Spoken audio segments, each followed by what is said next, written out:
Hi everyone, welcome to another episode of Blue Collar Hockey Talk. My name is Wes Atkinson, and I'm joined by my co-host Scott Feeney.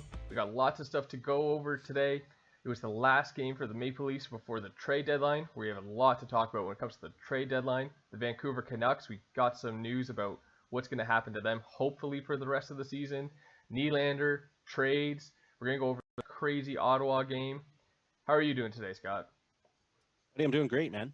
It's still all great in Leafland. We've got another 2 points to talk about.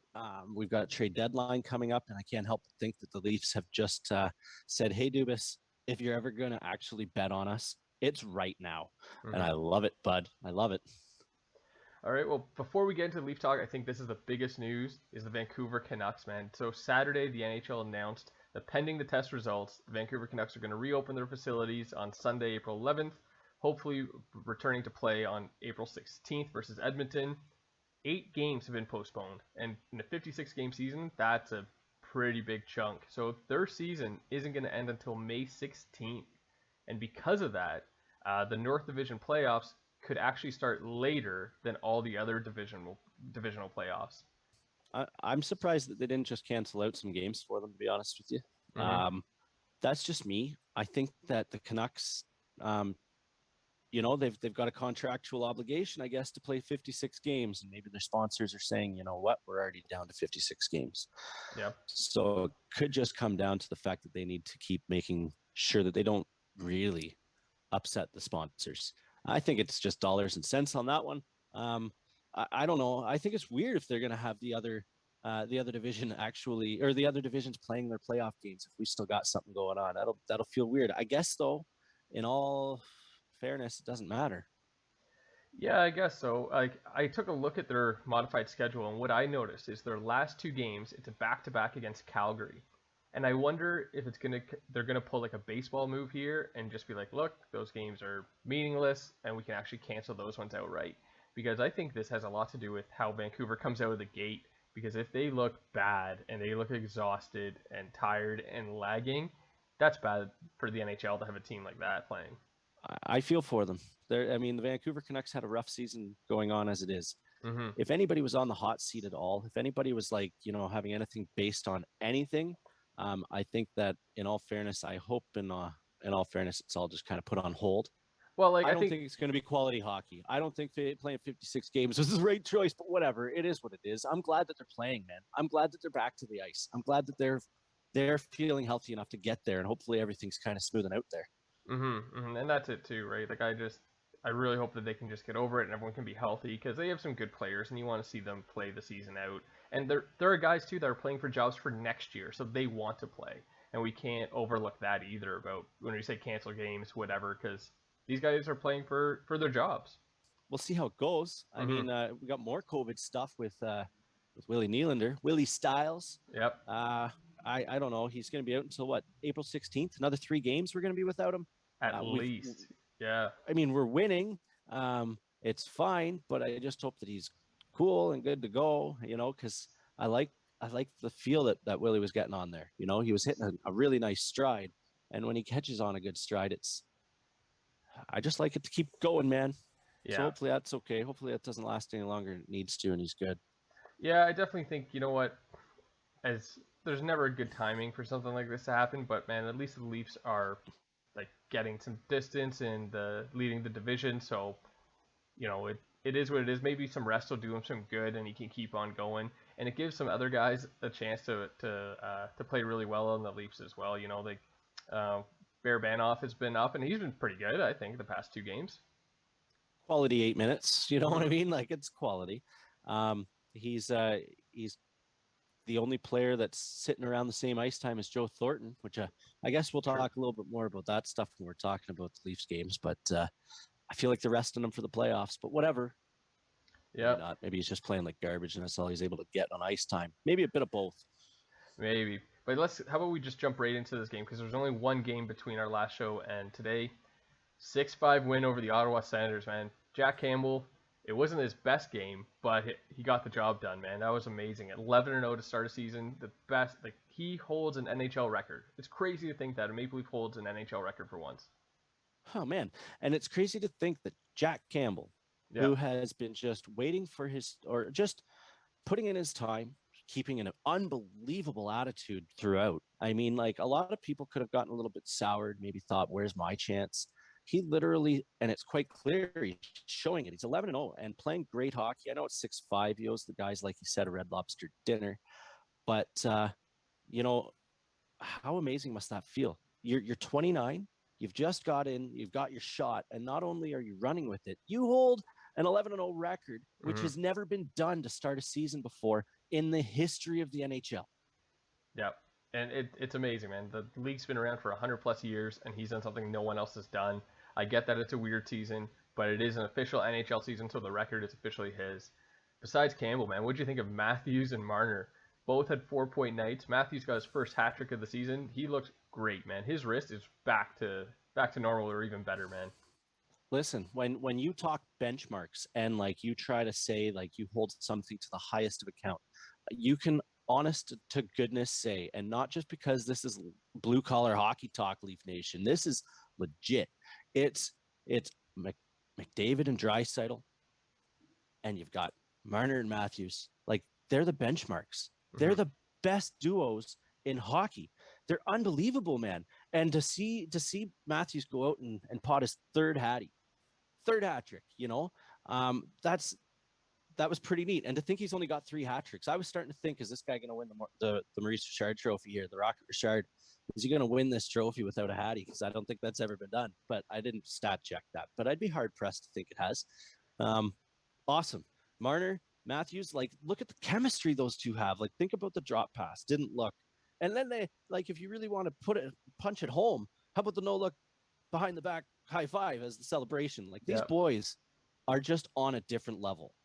It was crazy, man. And you can see how much this year matters to them, man. Like Marner, when he scored that goal, he looked jacked. And if there was a crowd in that building, they would have lost their minds, man. They were just so pumped to get that goal. Big time. Now, Wes, my girl here, Taryn, she's joined us for a second. I'm going to put the headset on her just for 1 second. If that's okay, I'm going to impromptu this, if you don't mind. And hey, hopefully it works. She wants to talk a little bit about what she watched yesterday, and I just want to ask her, what does she think about the Matthews goals?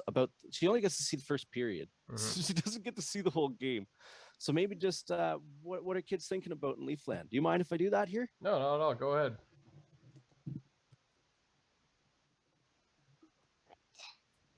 Yeah. Hi. How's it going? Everyone. Good. How are you? I'm doing great. So you got to see the first period of yesterday's game? Yeah, it was awesome. It the was Leafs were on fire.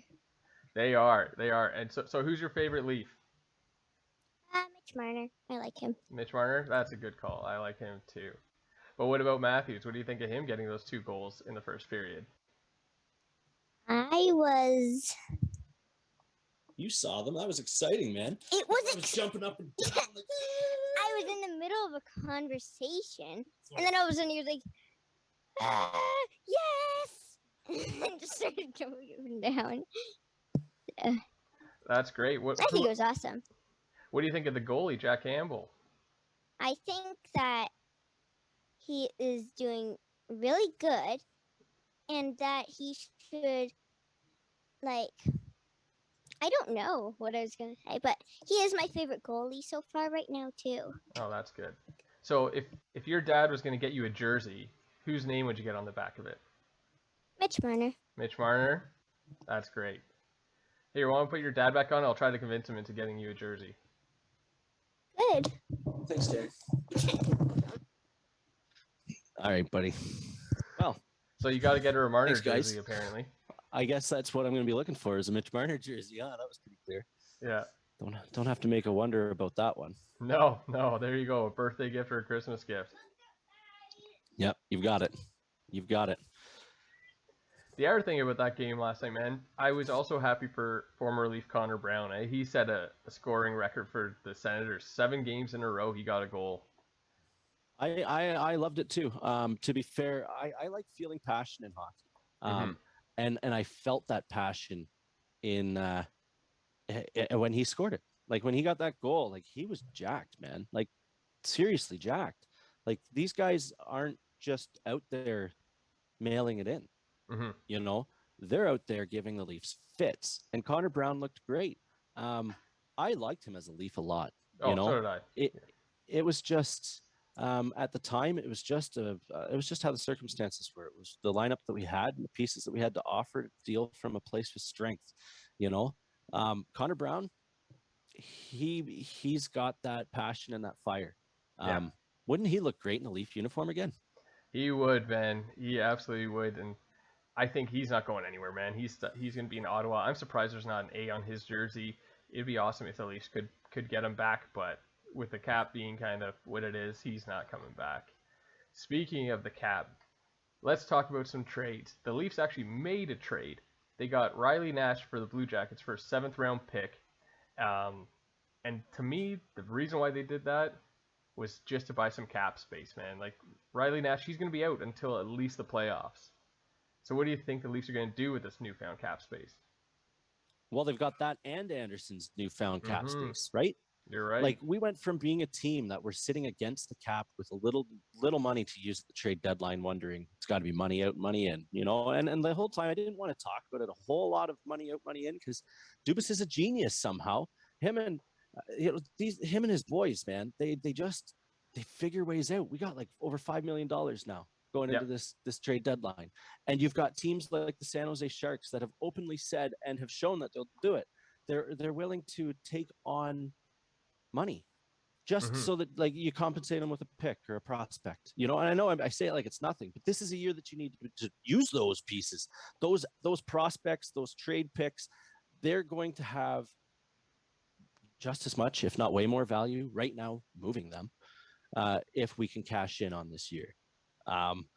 That was a pretty sly move to get Riley Nash. I don't think that it had much to do with Riley Nash as it did with, like you say, getting cap space to do what we want to do on the trade deadline day. And I know that we've heard names. We've seen, you know, Palmieri go to the Islanders. You know, you've seen Stahl go to Montreal. I have no wish to see Taylor Hall. He's going to go somewhere. I'd rather see him go in Boston and go up in flames out there. Do you know what I mean? Yep. I don't know what the hell's going to happen. I think we're going to get a big move. The boys have put the chips all in on the table. We're the hottest team in hockey. We're in first place with a cushion. We need to make sure that motivation is continuous. And how do you do that? You say by the management, "Here you go, boys. I got you a gift." Mm-hmm. You know? Mm-hmm. And I we're going to get one. I don't know what it's going to look like. I don't. And to see Dubnyk get traded, where did the hell that come from? Hey, I think that is one of the best trades that the Avalanche could do. They learned from last year, man. Like they needed to shore up their goaltending because they are a legit contender. I picked them to win the cup this year, and I still think they can. It's crazy because, you know, we were talking about this before recording the show. There's been a lot of trades happen over the past few days, and I feel so far removed from them because just the way the league is set up. It feels like there's the Canadian division and everyone else is their own separate thing, man. Like David Savard is now a Tampa Bay Lightning. Like that's a crazy trade that happened, and we're just like, yeah, look at that. We were talking about this, man. Like it just doesn't affect us right now. And I mean, to say that it will, there's 24 teams, if my math is serving me correct, maybe 20. Yeah, whatever. There's 24 teams playing in the States right now, right? And you've got 3 of them going to make it to the Final Four, which means 21 of them. It doesn't matter what the hell they just did. It won't matter to us this year at all. So that's why I feel removed from it. It could matter. And it could be the pieces that those teams need to come and meet us in the Final Four. Yeah, that's confidence right there. And it's crazy too because, you know, you brought up the Islanders trade of getting Palmieri and Zajac. That is another huge trade. And last year, I knew everything I could know about the Islanders because like they were neck and neck with the Leafs fighting for the playoffs.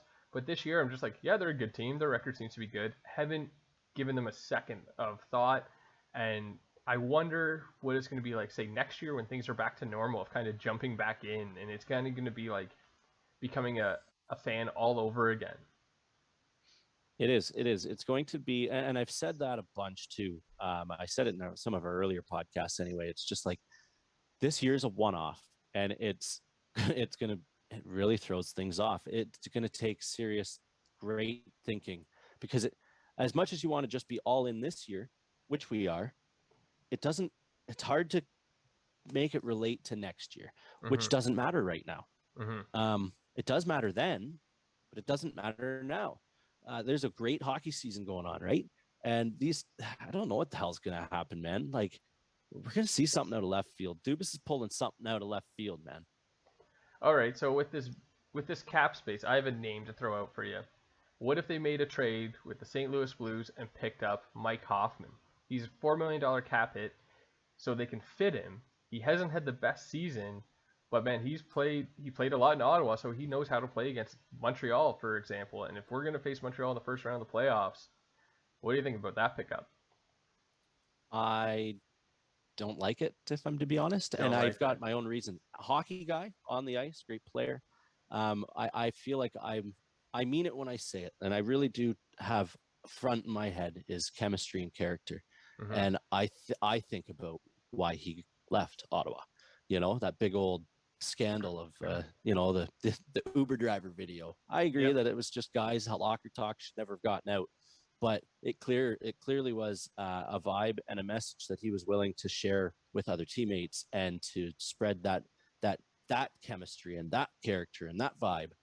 Maybe it's not a good show of him. I don't know a lot about him, but that's the only taste in my mouth. So when I Mm-hmm. hear Mike Hoffman, I think chemistry and character, and our room is solid right now. I want to add to it. No projects. Mm-hmm. Really, yeah, because like I think it's one of those things too where you want to buy low, right? And I bet you could get him out of St. Louis for a lot less than a first round pick. You're gonna get him for maybe a second, and it'd be maybe a conditional second because they're looking to unload in St. Louis. They haven't been having the season they thought they would have, and he has been underperforming. So that's a guy we could get, and if it doesn't work, man, put him down lower in the lineup, right? Like I think the Leafs are playing with house money right now because Galchenyuk has been way better than anyone thought he would be, and Galchenyuk has um, that drive inside of him to be better than he has been because he knows that if he doesn't perform this year, he's not coming back to the league. No, okay, I get it. And you know what? Maybe I shouldn't. I should give a little bit more credit to the Leafs dressing room too about this whole character and chemistry. And like I was maybe talking about bringing Hoffman in, and I treated the Leafs dressing room as if it was a fragile one.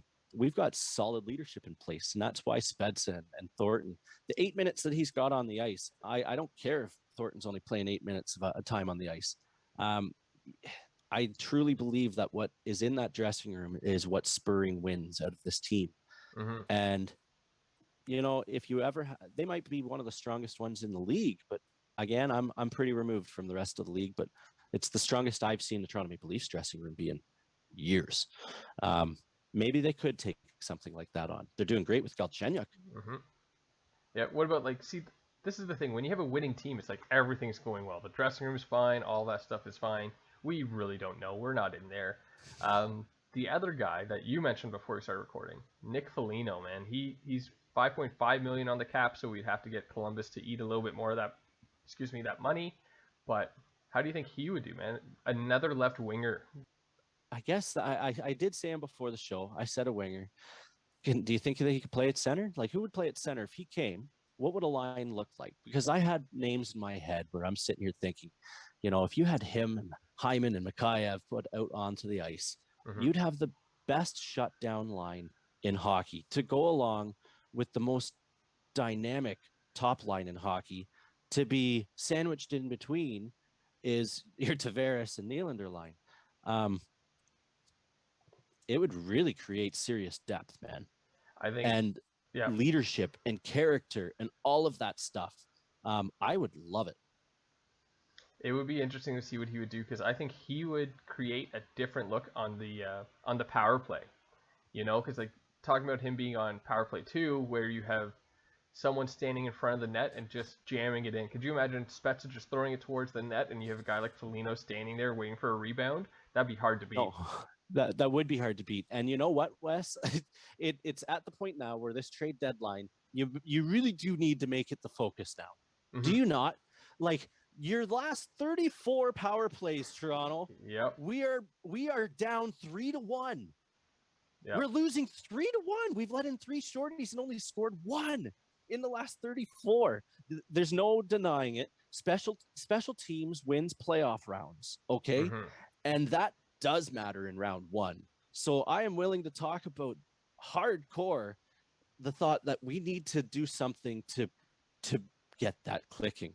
And I feel like that same player is probably going to be a guy that plays on the penalty kill. I feel like it's going to be a guy that would do both.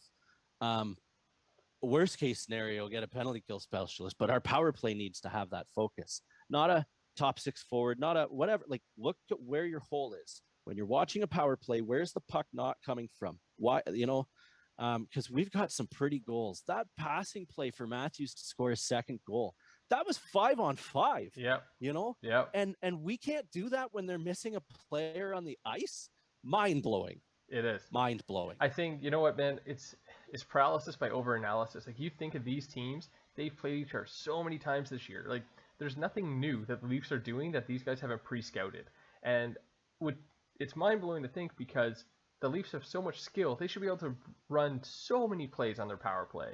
And I really feel like it's being forced right now. And the fact that we're so far into the season and technically no one is out of it, no one's eliminated. It's been so weird of a season for like Calgary and Vancouver and Ottawa, where all those guys are playing for pride and jobs, that they have nothing to lose, and they know that they are kind of out of it in the playoffs, but like they want to keep playing and have another job next year. 100%. I know where our point shot's coming from if we don't get one on the trade deadline. No. I mean this. With what, about 10 games left in the season, if I'm not mistaken, we're probably going to see Robertson start to dress, right? Okay. 9 games left, because he didn't play any regular season games yet, correct? None last year. It was all playoff games. So he has 0 games attributed to his early level contract. Am I wrong? I don't think I'm wrong. Yeah, I am not sure. I'm fairly certain on this. So he's going to play his first regular season game.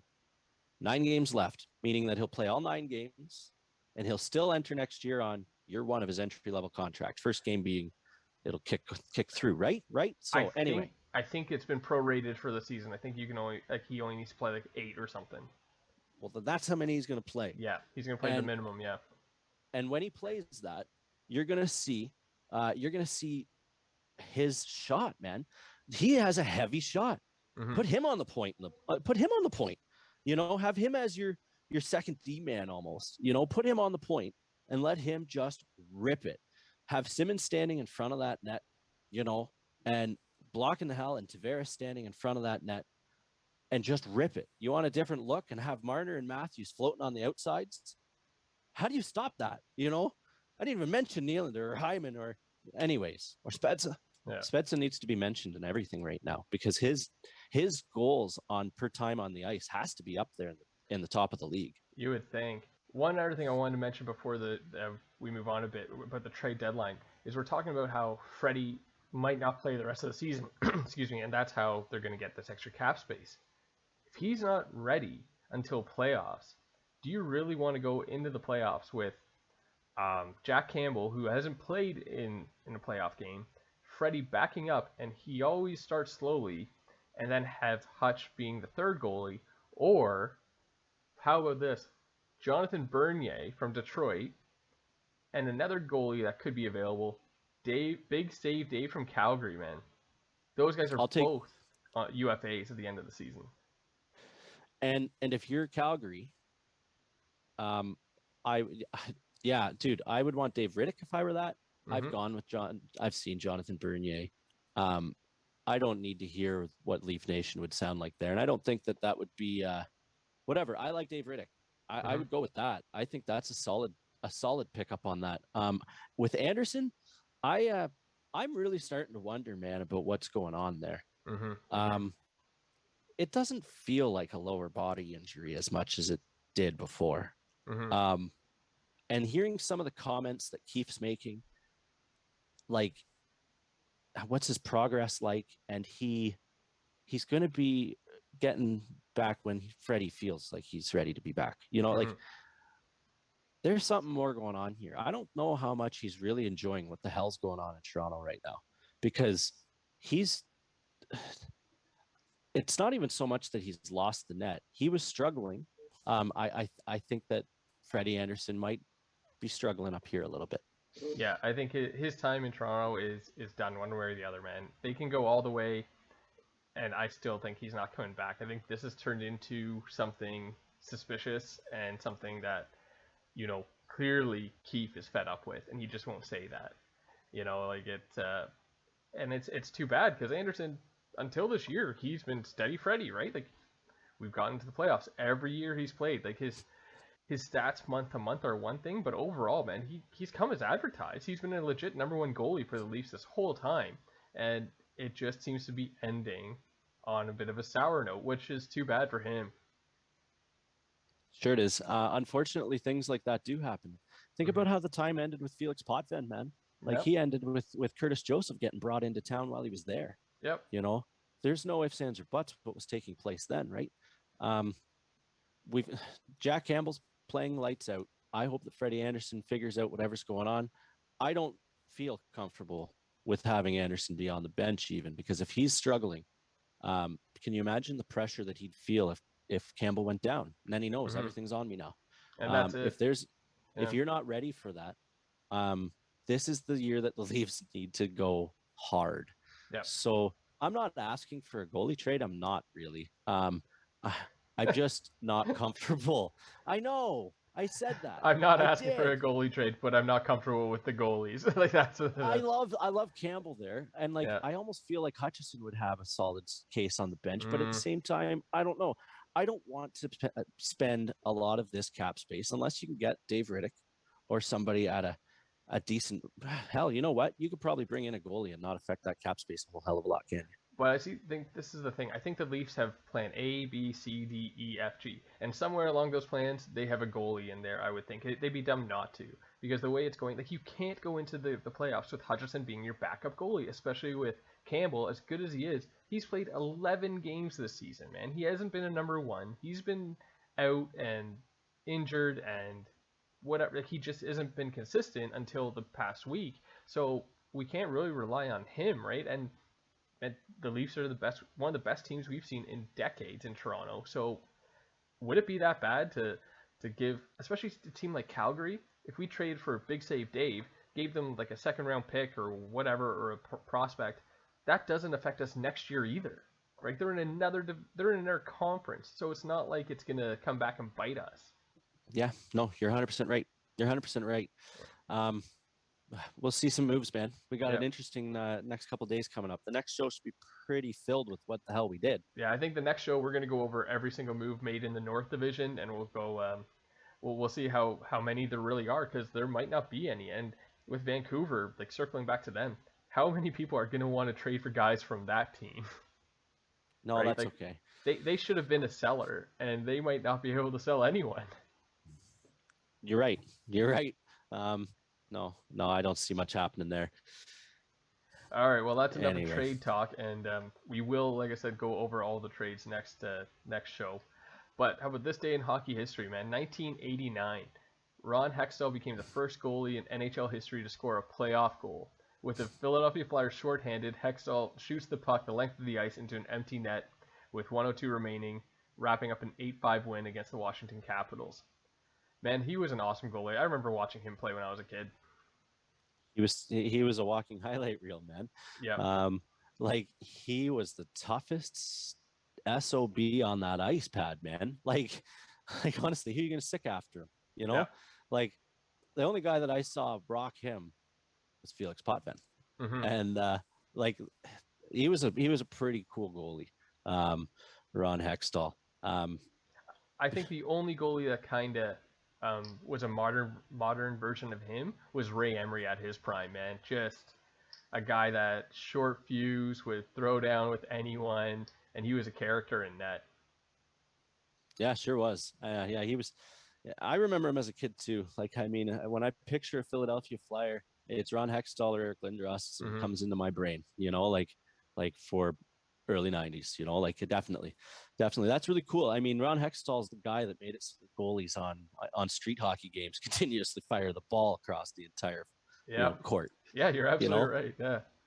Yeah, he's why it happened. Yeah, man. That's cool. Yeah, he was the first goaltender to score in regular season and the playoffs, so that's a cool stat for him to have. Let's go over some actual hockey games coming up this week between now and our next show. Monday, April 12th, the Leafs are in Montreal, man. So what do you think that's gonna have? How that's gonna go? I think that it's going to be. I think it's going to be a good game. These guys don't disappoint. You know, Montreal, Toronto. Like I think that it'll be a fast-paced game. I think it'll be a game that Montreal is going to try to prove to themselves that they're serious contenders. Mm-hmm. And I think that the Leafs are going to be able to say, not as great as us, though. Mm-hmm. I do think that this game is very important to the Canadiens because, you know, as much as we've been saying the playoffs are wrapped up of who's going to make it, if they lose this game and the Flames win, they're kind of nipping at their heels, and things have been evening out when it comes to numbers of games and things. So if the Canadiens are able to go on a bit of a streak, they can just, you know, claim their playoff spot, and it might start on Monday against the Leafs. The next game up is, we were talking about the Flames. The Flames are coming into town on Tuesday, so it's a back-to-back for the Leafs. How do you think they're going to do after a trade deadline? They might lose some players. I think that the Flames will play a really good game because it'll be the first time in a month that dressing room hasn't been sitting with their bags packed. Mm-hmm. I think that'll be a tough game for the Leafs to win. And the Flames, you just said it yourself. If they can pick up points, Canadians don't pick up theirs. They're going to be motivated. That'll be the tough game out of the ones we're chatting about here, man. Mm-hmm. And then, the last game to talk about too is against the Jets. This is a neat schedule. For once, the Leafs are playing 4 different teams in 4 games. So this is a bit of a treat for us. The Jets are back in town on Thursday, and if they don't win this game, there's no chance they have any shot at claiming the division title. No, that's right. That's right. And I don't think that the Jets will win that game. So I don't think they'll have a chance at winning this division title. Mm-hmm. I think that if I'm predicting these 3 games, it's a win-loss win. Those are my 3. 4 out of 6 points kind of thing. Mm-hmm. Yeah, I would love to get 4 out of 6 points. I don't want to see Campbell's record end at 11. It'd be nice to put another one in there at 12, especially against the Canadiens. But, man, after the trade deadline, you never know what's going to happen and how motivated each of these teams are going to be. I didn't do this on purpose. I didn't make the prediction based on goaltending at all. But the way that I did the prediction, Campbell's streak would still be intact. Mm-hmm. Mm-hmm. Because it's back-to-back games, Monday, Tuesday. It would be Campbell, Hutchison, then Campbell. Yeah. And I went win-loss win. So my prediction is that Campbell's streak's going to be alive when we're recording on our next show. I better knock on wood. So what do you think of that? So do you think Campbell's going to start the first game and then Hutch will start the second game against the Flames? Is that what you're thinking? I do, because I think you need your better goalie in against the better team. And okay. I think that the Leafs need to call the Canadiens the better team, especially seeing as they're a potential round 1. Fair enough, man. But it might be the flip side where you don't want the Canadiens seeing your possible number 1, so you throw in the other guy to kind of mess with their heads a bit. You could see that. Sure. I'm not going to change my prediction based on goalies, though. Fair I'm enough, not doing man. it. Well, I think that pretty much wraps it up for today, unless you have anything else you want to squeeze in here. Nah, bud. Wes, you're a beaut. Thanks for putting this together again, man. All right, no problem, man. And if you like what you see and what you hear, like, subscribe, follow us on Twitter at BlueCollarHT, or email us at bluecollarhockeytalk@gmail.com. And as we always say, go Leafs, go.